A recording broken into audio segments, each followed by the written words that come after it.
Tem alguém aí?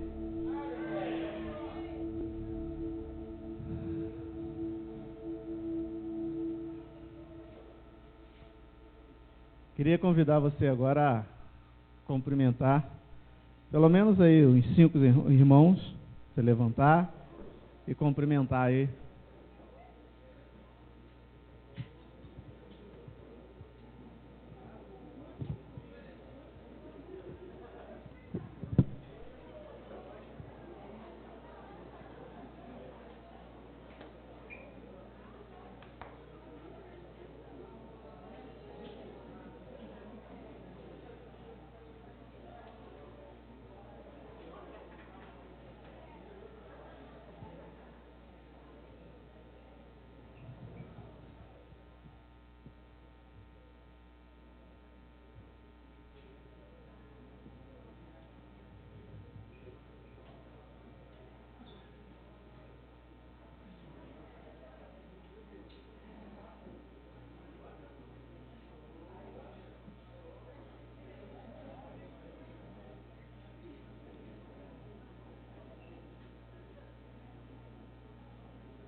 Amém?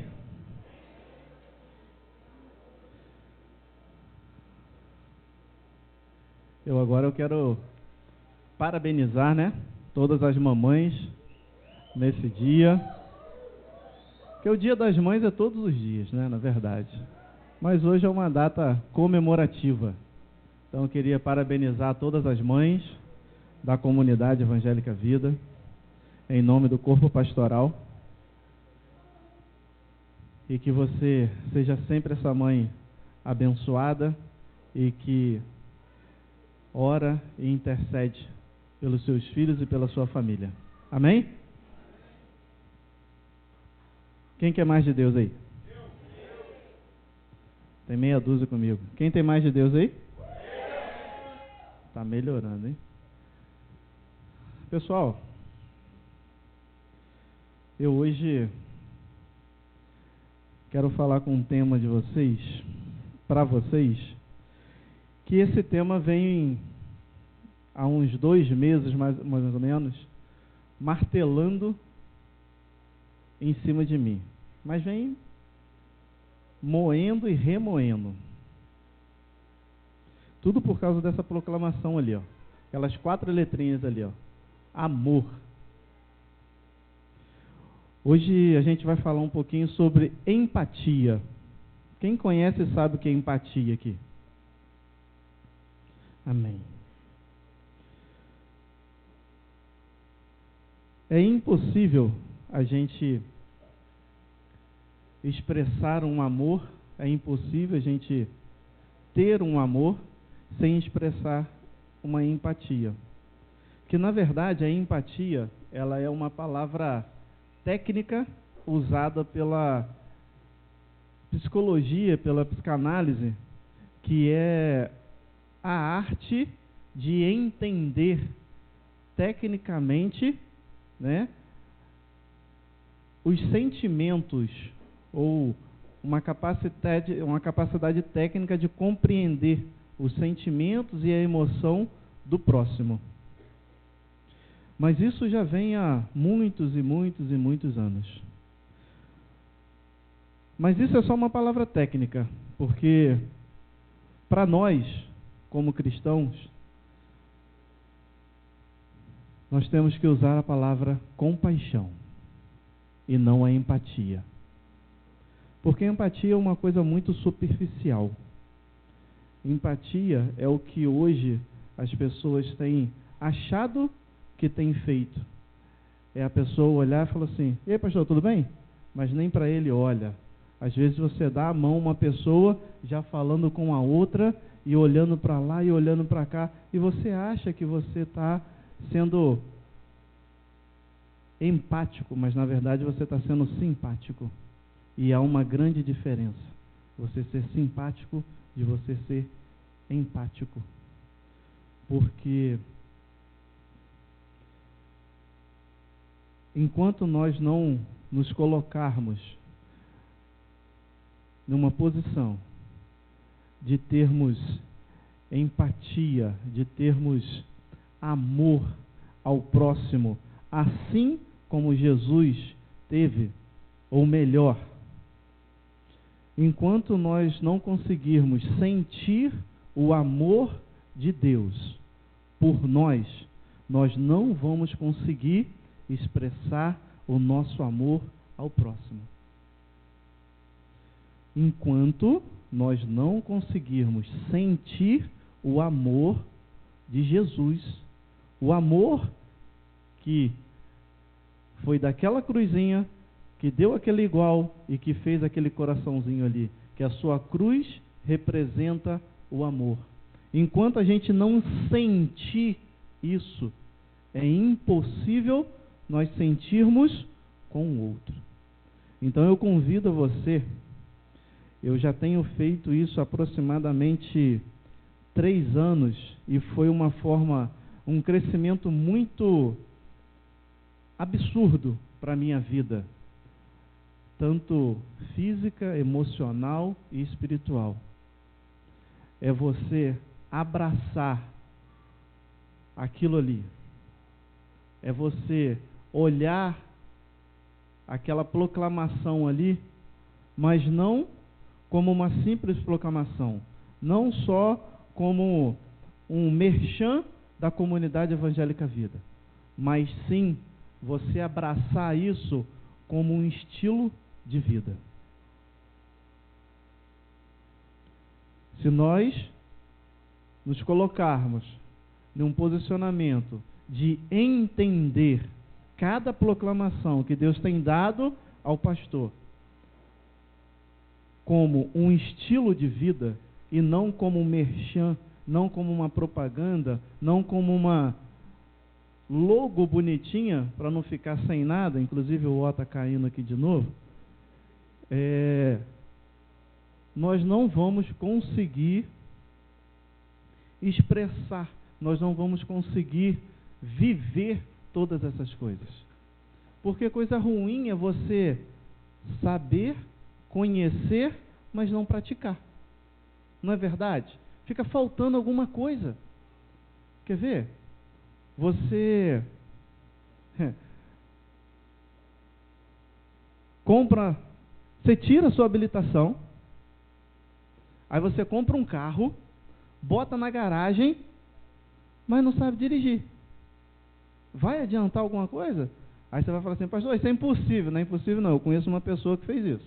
Ela tirou a habilitação, ela comprou a carteira, botaram o carro, ela comprou o carro, ela tirou a habilitação, comprou o carro e colocaram o carro para ela na garagem dela.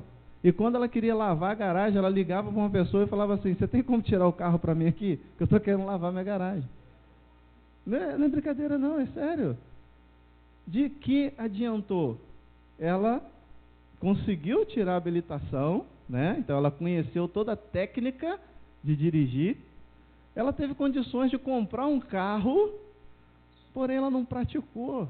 Não adiantou de nada, o carro ficou lá parado. E na época nem tinha Uber, para ela ficar andando e falar assim, não, eu vou de Uber. Não tinha não.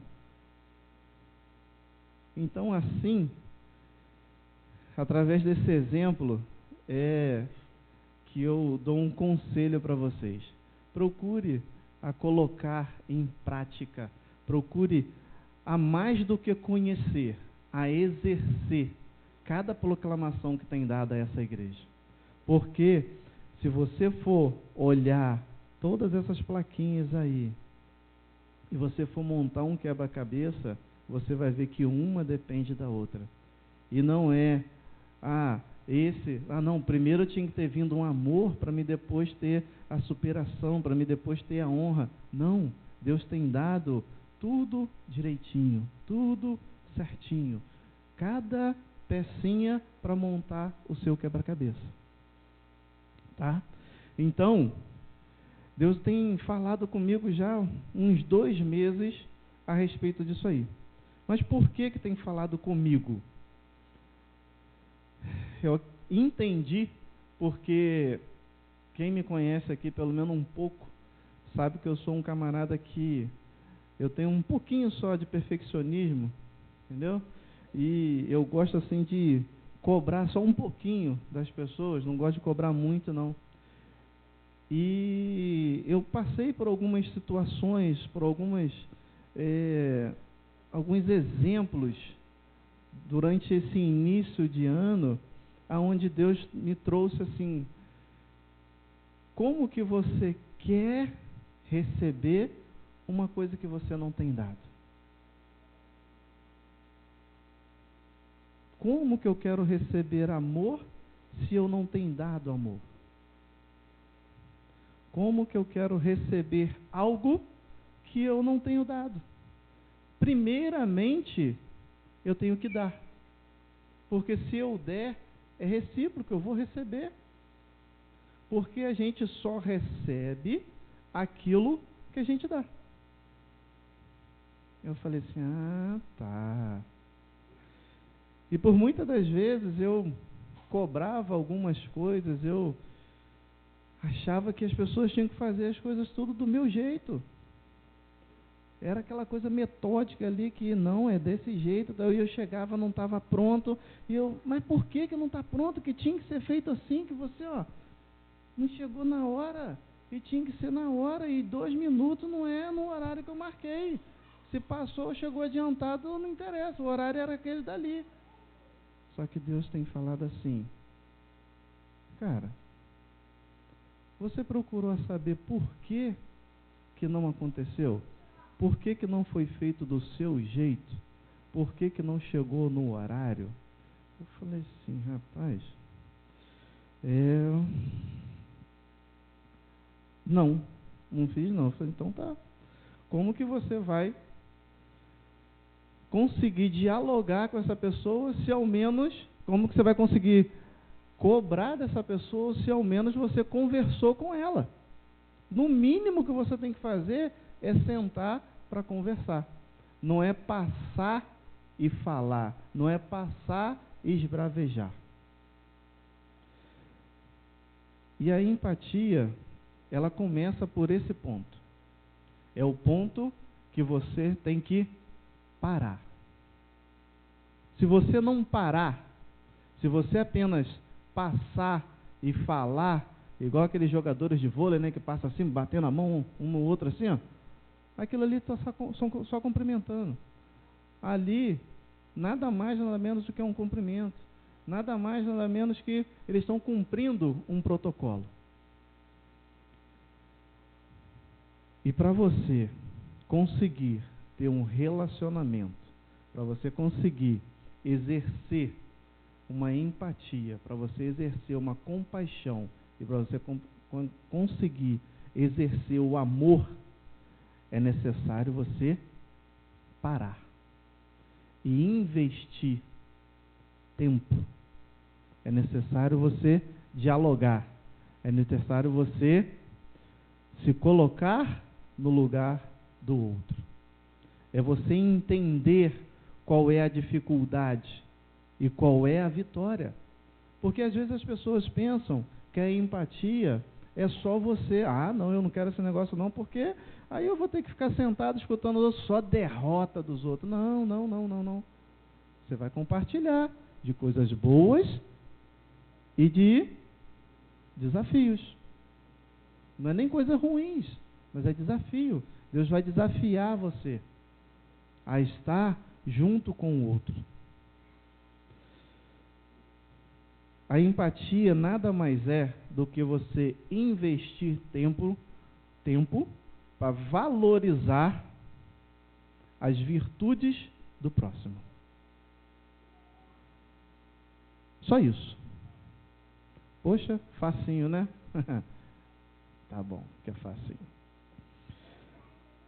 Um grande exemplo para a gente de empatia, quem foi? Quem arrisca aí um palpite aí? Estou sozinho, hein? Alguém sabe aí? Tem 3 aí comigo, amém. Então, pessoal, eu vou acabar por aqui. Não, brincadeira. Vamos continuar. Jesus teve um grande exemplo, mas ele não deu só um exemplo. Todas as coisas que ele compartilhou que ele deixou, que ele fez, ou que ele expressou através de parábolas, foi exatamente para nos mostrar que é possível você ter amor ao próximo, é possível você ter empatia e compaixão com o próximo. Anota aí para mim, por favor, Marcos, capítulo 5, a partir do versículo 25. Marcos 5, 25. Essa é a passagem da mulher do fluxo de sangue. Essa é uma passagem que a gente pode tirar muitos entendimentos, mas muitos entendimentos a respeito de empatia e compaixão.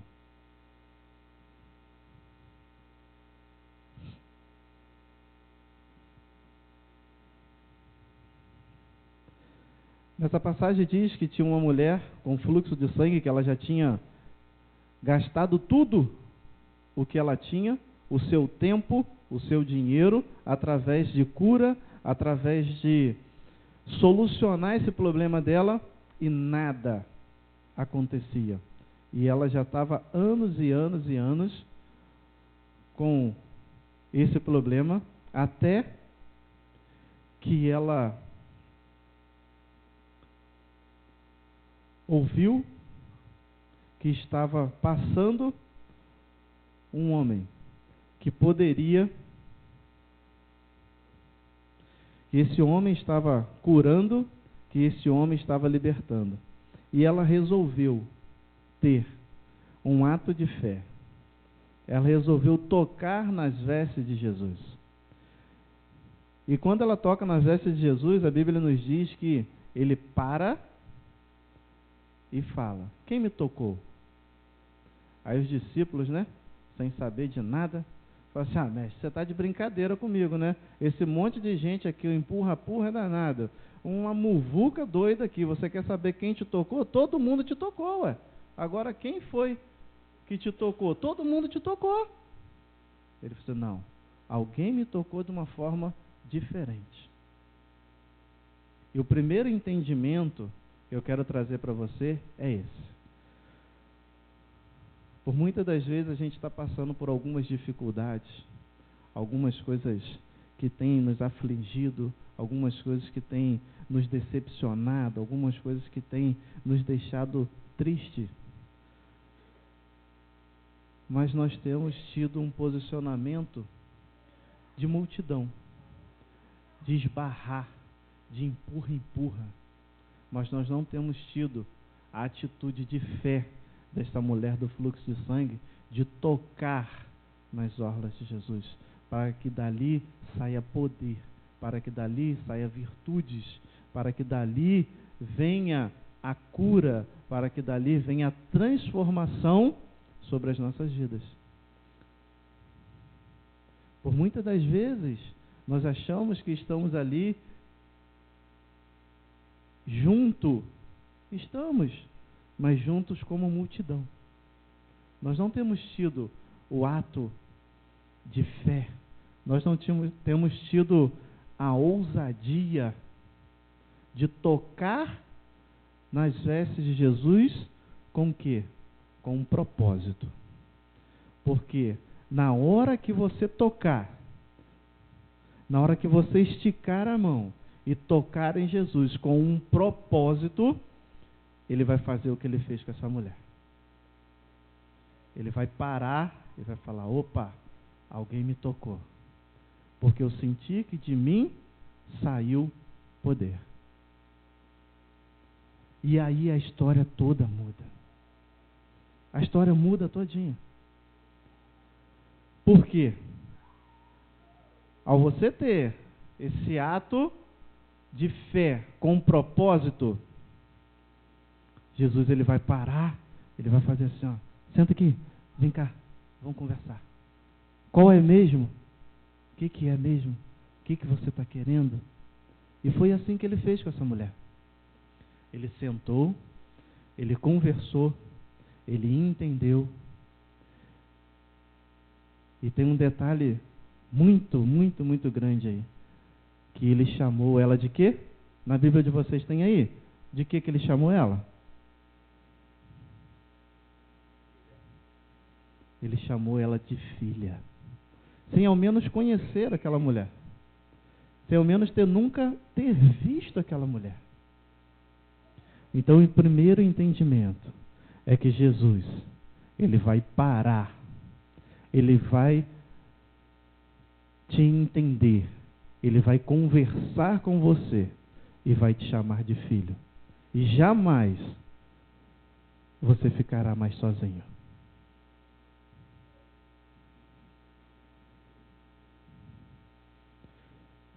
E trazendo o entendimento, o segundo entendimento de Marcos 5, a partir do versículo 25 ao 34. Jesus teve empatia, Jesus teve compaixão por essa mulher. Jesus parou. Ele poderia ter prosseguido, e ele parou. Essa mulher era considerada uma mulher impura por todos os líderes religiosos daquela época. E qualquer outro que ela tocasse, esse ia repudiá-la. Só que com o mestre foi diferente. Ele parou e investiu tempo. Aí eu faço uma pergunta. Quantas vezes nós temos parado aquilo que temos programado no dia para investir tempo na vida de uma pessoa? Quantas vezes no dia, na semana, no mês ou no ano você tem parado? Não é programar parar, não. É no seu dia a dia ali, é na sua caminhada, é você estar prosseguindo e alguém gritar socorro e você fala assim, opa, peraí, eu vou parar tudo. Eu preciso investir tempo na vida dessa pessoa agora. Não é amanhã, não é depois, é agora. Não é daqui a meia hora, não é daqui a 10 minutos, mas é agora. Com essa atitude que Jesus teve, ele surpreendeu esta mulher, porque ela não esperava isso dele. Ele curou essa mulher, e depois de ter chamado filha, você está curada. O que ele fala para ela? Você está salva. Vai que você está salva. Então essa primeira parte de Marcos 5, 25 a 34. Deus surpreende, Deus cura e Deus salva. Quero trazer um segundo entendimento para você. Atos, capítulo 16, do versículo 24 ao 34. Se você quiser abrir, você pode abrir, mas você pode anotar também. Atos 16, a partir do versículo 24.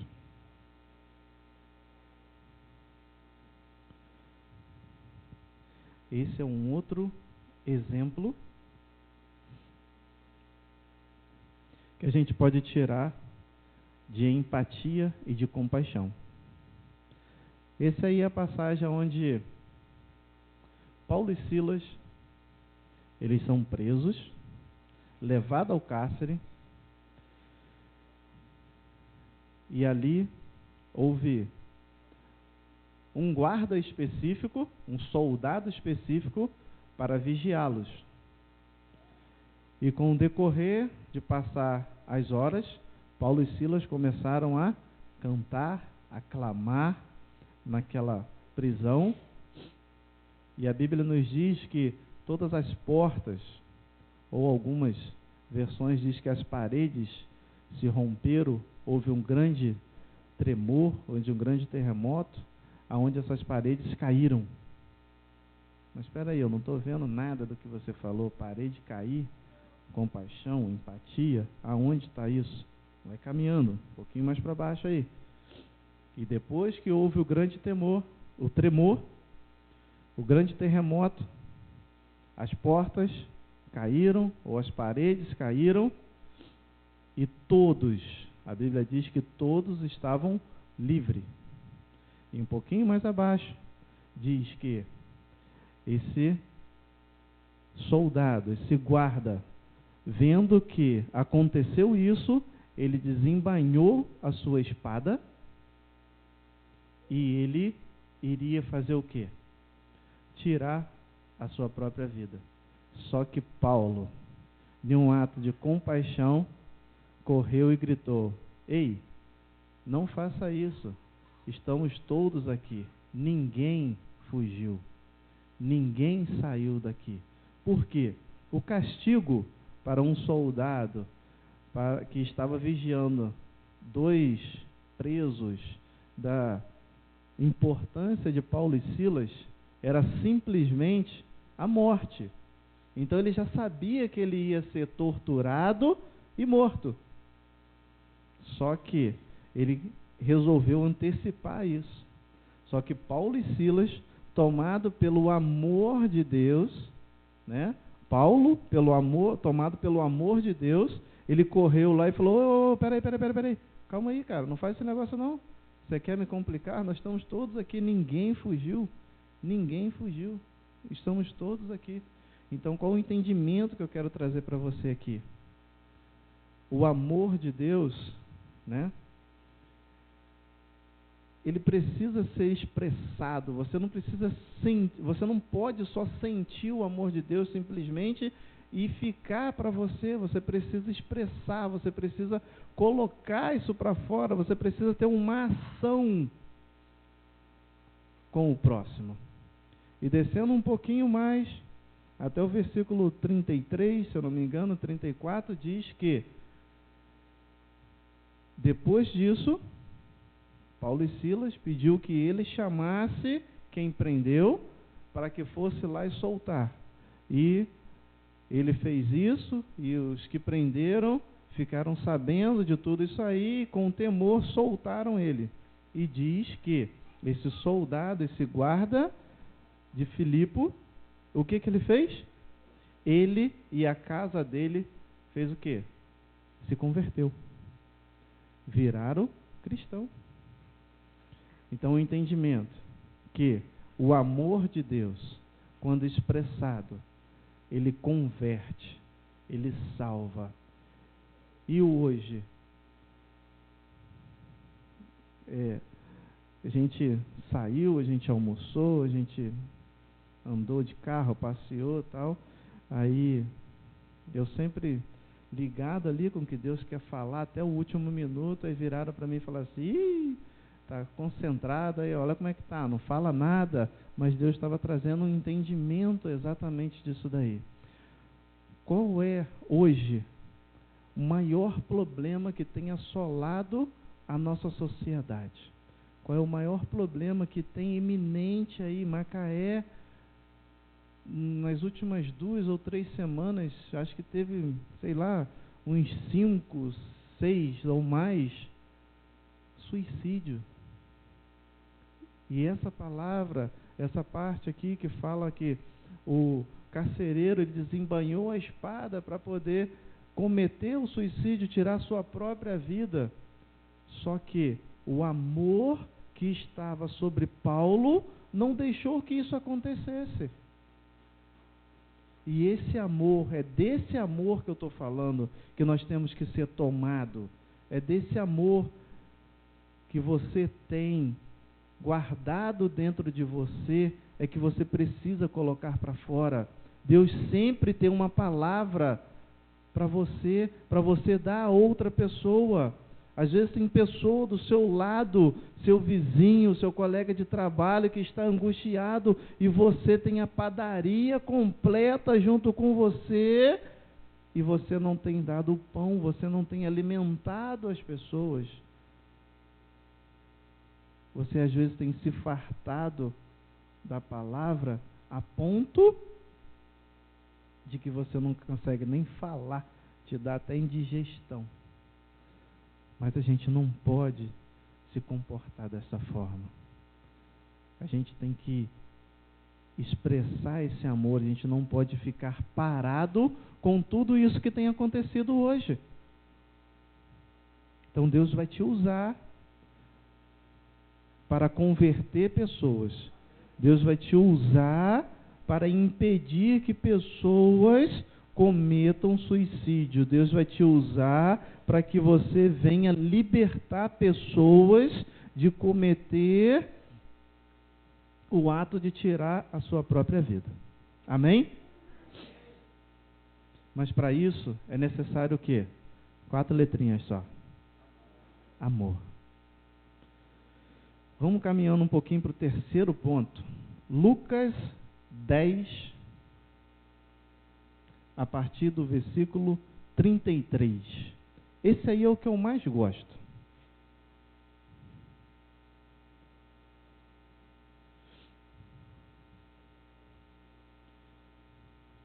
E esse aí foi o que eu mais me identifiquei.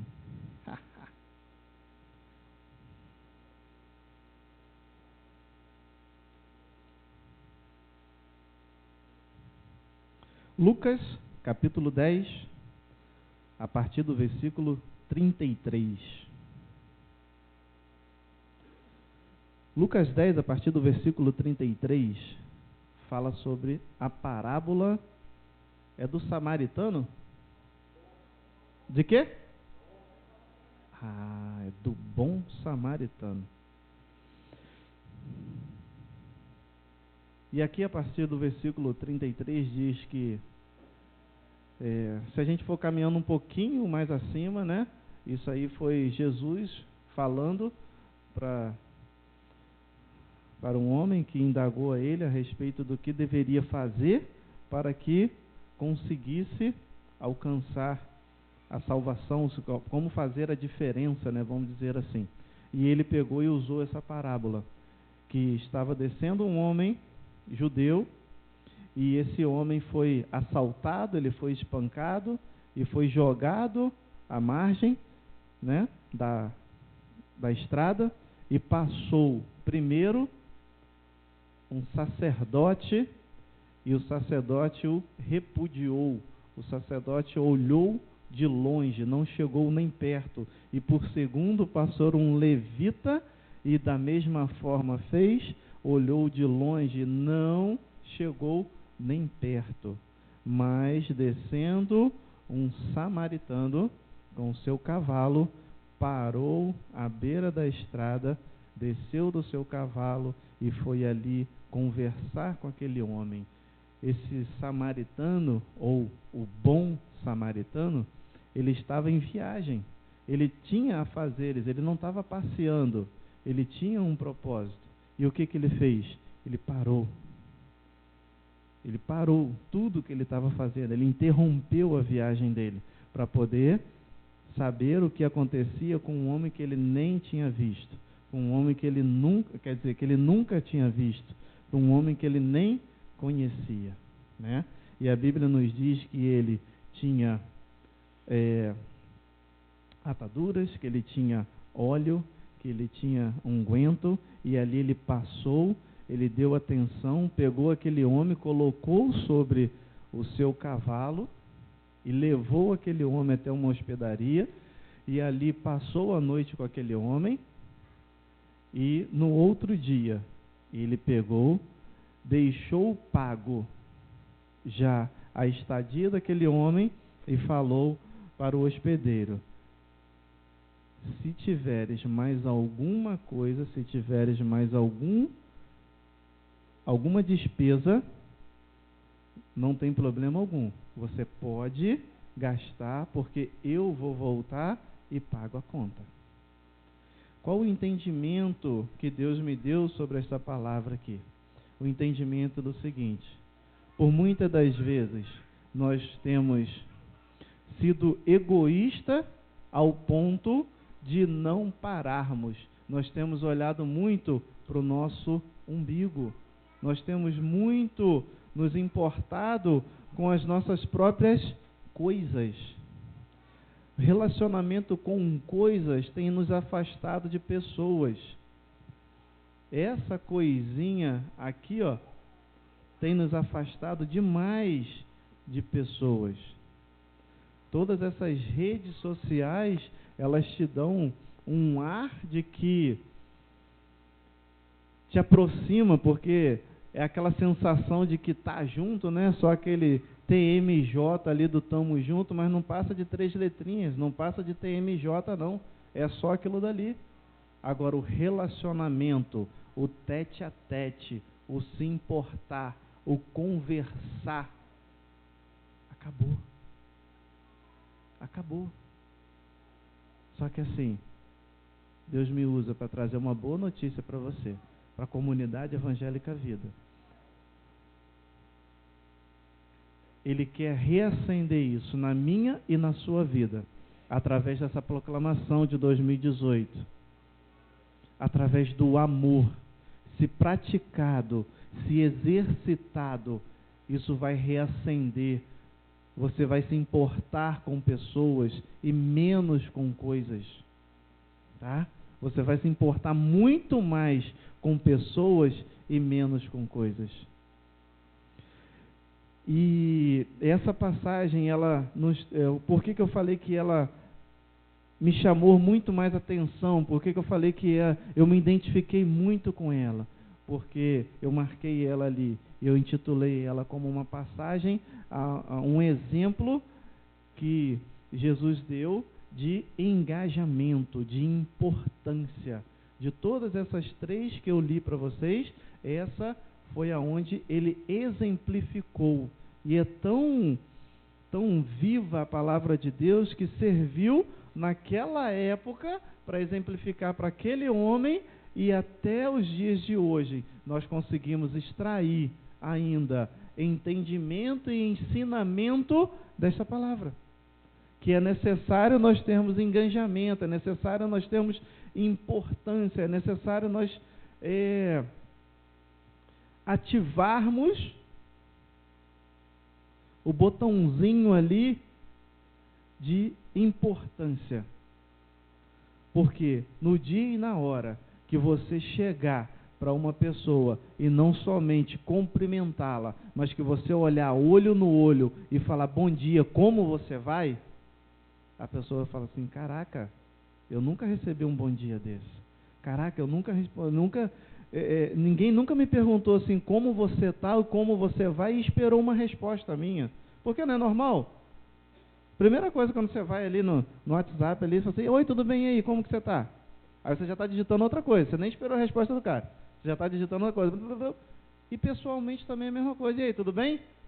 E aí, tudo bem, pastor Marco? Aqui amanhã a gente tem um negócio para poder fazer aqui na comunidade. Eu nem perguntei, eu nem esperei ele me falar se está tudo bem ou se não está. Eu já despejei outras coisas. Então eu estou me importando se ele está bem ou se ele não está bem? Não, eu estou cumprindo um protocolo. Agora, quando a gente começar a investir tempo, o que a sociedade fala lá fora, que é perder tempo com pessoas, aqui dentro Deus nos fala que é investir tempo em pessoas. Nós faremos toda a diferença e traremos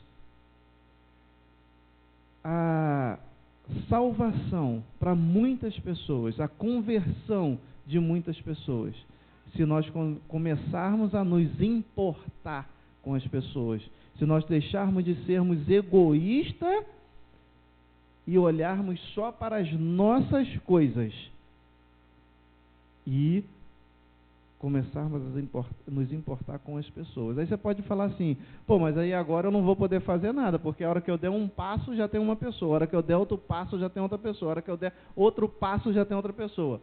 Não, vou trazer um refrigério para você.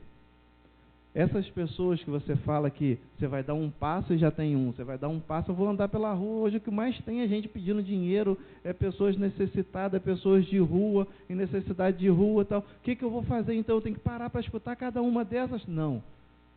Vai para o seu secreto. Deus vai te dar as pessoas certas. Deus vai te mostrar as pessoas que você vai ter que parar. Deus vai te mostrar as pessoas que você vai investir, as pessoas que caminham com você, as pessoas que estão próximas de você e pessoas também que estão longe de você. Mas Deus vai te dar. Essas outras pessoas aí são meramente esmoleiros, São pessoas que elas não estão querendo uma mudança de vida. Tem pessoas que não querem essa mudança de vida. Tem pessoas que querem esmola. E Deus vai te dar o discernimento de quando é pessoa que quer mudança de vida ou pessoas que quer esmola, né? Um exemplo claro, se eu não me engano, está lá em Atos 3, aonde Pedro e João, no caminho de Emaús, que eles iam para o templo para orar na hora 9. Acho que é isso. Acho que é Atos 3, se eu não me engano. Mas é essa passagem que eles caminhando, eles iam para a hora 9. E existia lá um coxo no meio do caminho. Uma pessoa que ela não andava, mas ela ficava com a mão estendida o tempo todo, fazendo o quê? Pedindo esmola. Só que Pedro e João, eles iam para onde? Eles iam para o templo. Qual era o objetivo de Pedro e João? Orar no templo. Não é isso? Orar no templo. E a caminho dali, eles estavam tão cheios do Espírito de Deus, do Espírito Santo, que esse homem, ao estender a mão, eles não jogaram prata, eles não jogaram ouro, eles não deram esmola. Eles pararam, e a Bíblia diz que esse homem abaixou a cabeça, e Pedro falou: eu não tenho prata nem ouro, mas eu tenho aquilo que o meu Pai tem para te dar. Levanta e anda. Pedro se importou com ele. Pedro parou. Pedro investiu o tempo na vida dele. E o entendimento que eu tive dessa palavra é que, por muitas das vezes, nós temos orado, nós temos buscado, nós temos nos santificado com aquele alvo que é chegar naquele fim. Jesus é o alvo, Jesus é o alvo. Ele nunca vai deixar de ser o alvo, mas no caminho há milagres que Ele quer te usar para poder fazer. E por muitas das vezes, por a gente só olhar pelo alvo, lá no alvo, nós temos deixado de fazer aquilo que Deus tem mandado. Nunca perca o alvo, mas também nunca seja displicente, nunca se esvazie do Espírito Santo a ponto de que Ele não te mostre o milagre que Ele quer te usar para poder fazer. E para a gente concluir aqui, eu queria que você abrisse lá em 1 Pedro, capítulo 3,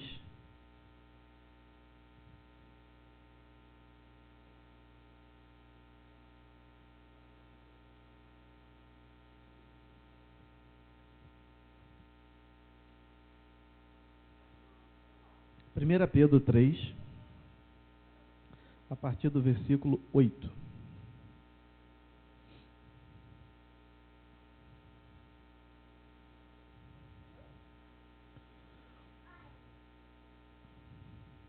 Amém? Ou espera um pouquinho. 1 Pedro 3, a partir do versículo 8, diz assim: ó: finalmente, sedes todos do mesmo sentimento, compassivos, cheios de amor fraternal, misericordiosos e humildes. Não pagueis mal por mal, nem injúria por injúria. Pelo contrário, bendizei, porque para isso fosse chamado, a fim de recebesses bênção por herança. Esse versículo 9 me chama muita atenção quando ele fala assim: não pagueis mal por mal, nem injúria por injúria. Pelo contrário, bendizei, ou seja, pelo contrário, abençoa. Se te fez mal, não paga com mal. Se falou mal de você, não fala mal, mas abençoa a vida dele. Porque para isso foste chamado, para isso que nós fomos chamados, a fim de recebermos a nossa bênção, por quê? Por herança. Porque no momento que a gente perde tempo com fofoca, que a gente perde tempo em ter razão e não ser feliz, a hora que a gente perde tempo com discussões, a hora que a gente perde tempo em saber por que isso, por que aquilo outro, nós estamos perdendo tempo, nós estamos perdendo oportunidade de abençoar outras pessoas. Porque nós fomos chamados para isso, nós fomos chamados para abençoar outras pessoas, nós fomos chamados para amar outras pessoas, nós fomos chamados para poder ter compaixão por outras pessoas. E não para ter razão de nada, não para ter direito de nada. O nosso comportamento como cristão é fazer a diferença. Nós, como cristão, discípulo do Mestre, nós devemos fazer a diferença por onde quer que passamos.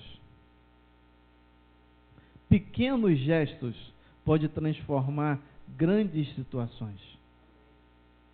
Precisamos ser cheios do Espírito Santo para que possamos conseguir expressar o amor fraternal, a empatia e a compaixão de Cristo. Devemos nos importar com a dor do próximo. Um conselho: mude os seus hábitos. Mude os seus hábitos. Eu tenho feito isso. Eu tenho experimentado isso. Dê bom dia, dê boa tarde, dê boa noite. Fale obrigado, por favor. Isso não dói. Isso não te diminui, mas também não te exalta, mas te torna uma pessoa melhor com você mesmo e com a sociedade. Diga que ama. Transforme ambiente. Seja a luz aonde quer que você chegue. Independente da sua posição social, independente da sua posição hierárquica no seu trabalho, ou aonde quer que você esteja, o bom dia, o boa tarde, o boa noite, o por favor, o obrigado, não vai te diminuir e também não vai te colocar numa posição difícil, não vai te complicar. Sabe por quê? Porque depois que você fizer isso, a Bíblia nos diz que é para que nós venhamos a declarar a paz de Cristo sobre as pessoas. Essa paz retornará sobre a gente.